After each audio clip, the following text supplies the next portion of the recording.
Alors, Bezrat Hashem, le Zohar de ce matin, il dit ici, il y a un verset que David Amelech dit dans Tehillim, il dit ici, Ki shomea el evionim Adonai. Dieu écoute la prière de pauvres. En vérité, en hébreu, il y a 3 niveaux. Ani, Ken, Ani, Dal, Evion.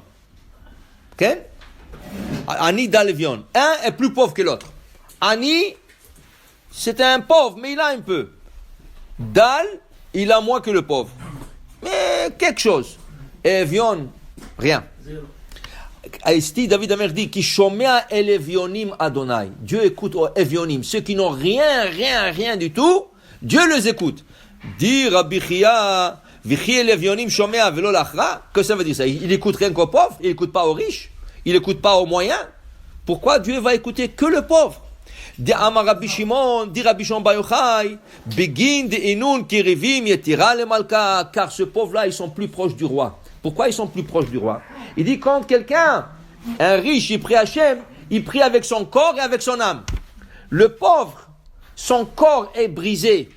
Il n'a pas de moyens, il n'a pas mangé. Et son corps est considéré brisé. Qu'est-ce qu'il prie avec? Seulement son âme. L'âme est spirituelle, ça fait plus une connexion avec Hachem. Alors Hachem écoute plus la prière de pauvre que la prière de n'importe qui d'autre. Il dit la Gemara une histoire. Miskena Achad ava bishvivutet de Rabbi Essa. Rabbi Essa, un des élèves de Rabbi Shimon Bar Yochai, il y avait un pauvre dans son voisinage. Velo ava man de vashkachbe. Personne faisait attention à ce pauvre. Personne lui demandait, vous avez besoin de quelque chose? Est-ce qu'on vous donne du pain? Est-ce qu'on vous donne du lait? Quelque chose? Rien. Le monde le laissait comme ça. Il est arrivé à un point, il était tellement faible, il sentait que son âme le quitte. Il n'avait rien pas à manger.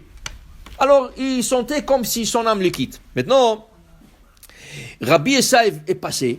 Il a entendu une voix. Justice, tikla, la justice.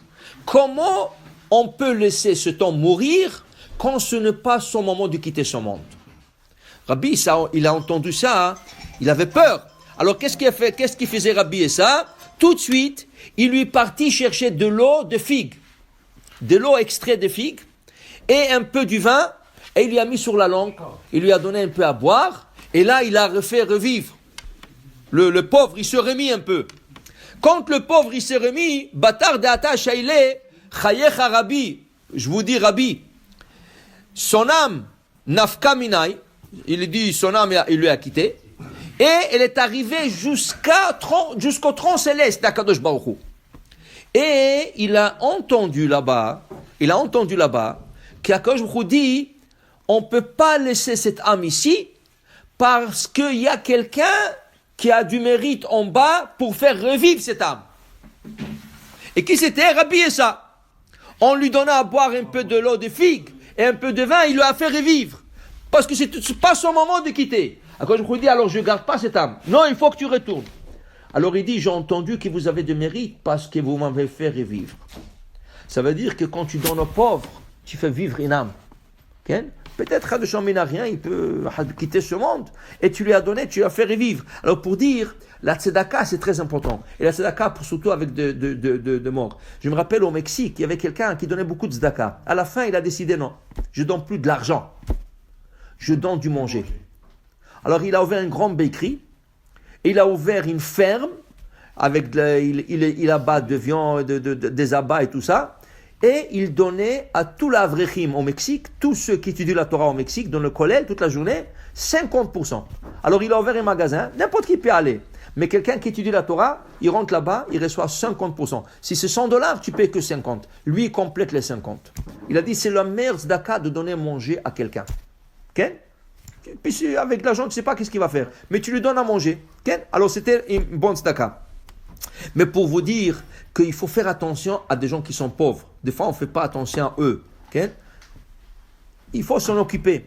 Mais des fois, le tzara, il te dit, donne-lui, ne donne pas, il va faire ça, il va faire quel. Alors, le tzara est fort. Mais il faut savoir.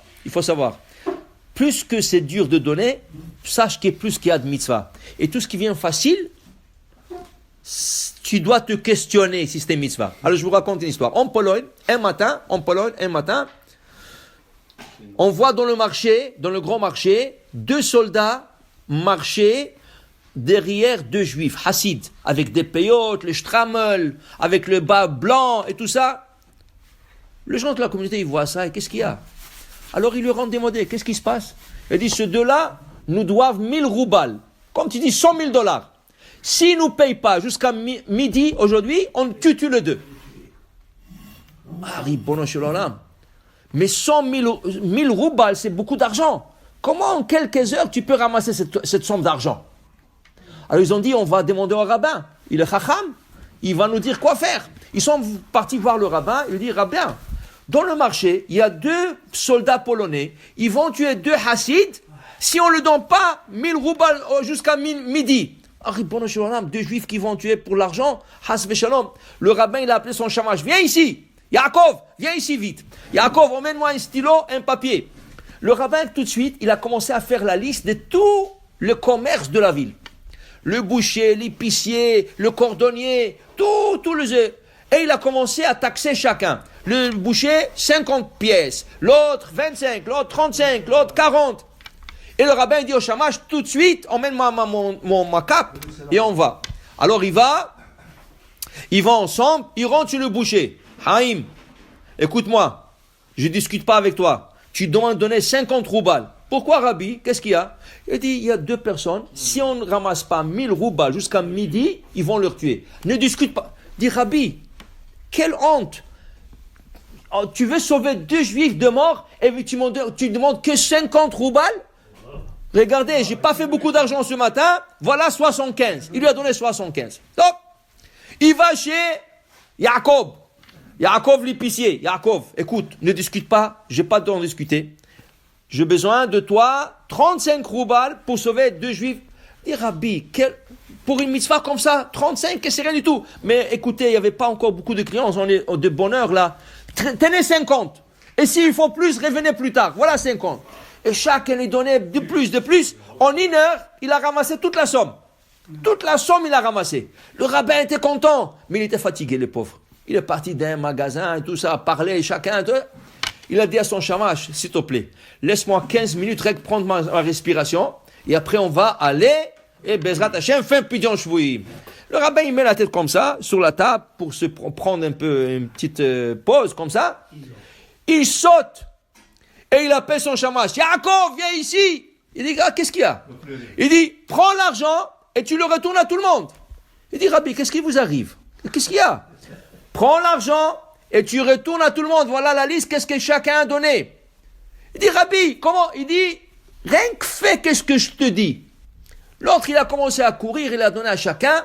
Après 20 minutes, il retourne. Rabbi, qu'est-ce que vous allez faire? Il dit, écoute-moi bien. Va à la yeshiva en face. Demande au Rosh Yeshiva qui te donne 5 garçons balèzes. Le plus fort de la yeshiva. Il dit, qu'est-ce qu'on va faire avec eux? Il dit, emmène-moi. Il lui a emmené 50 balèzes. 5 balèzes. Il lui a dit, sortez dans le marché. Vous allez voir 2 soldats et 2 juifs. Vous les tabassez jusqu'à ce que du sang coule d'eux. Et qu'est-ce qui lui arrive au rabbin? Il dit, faites qu'est-ce que je vous fais, mais écoutez-moi, le 2 hassides, vous tabassez plus que le 2 soldats. Ah, ils sont partis là-bas, ils ont commencé à leur frapper. Qu'est-ce qu'ils voient? C'était pas une barbe, c'était rien qu'une barbe collée, c'était pas des peyotes, rien que des peyotes collées. Tous les 4 étaient polonais qui voulaient abuser de la communauté. Hein? Mais le rabbin, Baruch Hashem, il a le chokhmah. Toute la ville parlait, tout le monde parlait du rabbin, quel chacham, quel sadi, quel navi. Il dit, je suis pas navi. Alors il dit, comment vous saviez que c'est des roublards, c'est des rammaïm? Il dit, écoutez, chaque fois que je vais chez Haïm le boucher, et je lui demande la tzedaka pour la synagogue. Haïm, la synagogue, on a besoin un peu d'argent pour, tu sais, l'électricité et tout ça. Et je lui demande, Haïm, donne-moi 10 roubals. Ah, vous savez, le temps sont durs, et ma femme, et tout ça. Et il commence à marchander, il me donne 3 roubals. Et l'autre. Et aujourd'hui, je suis venu, et chacun me jetait de l'argent comme ça. J'ai compris, si les gens jettent de l'argent, il n'y a pas de mitzvah. Parce que si ce serait une mitzvah, le tzara serait venu, il aurait dit, non, ne donne pas, et il aurait commencé à marchander. Ils n'ont pas marchandé, ça veut dire que le tzara, il leur a dit donnez, donnez, donnez, c'est pas une mitzvah. Je comprends. Pour une mitzvah, c'est dur à donner. Alors, quand c'est pas une mitzvah, c'est...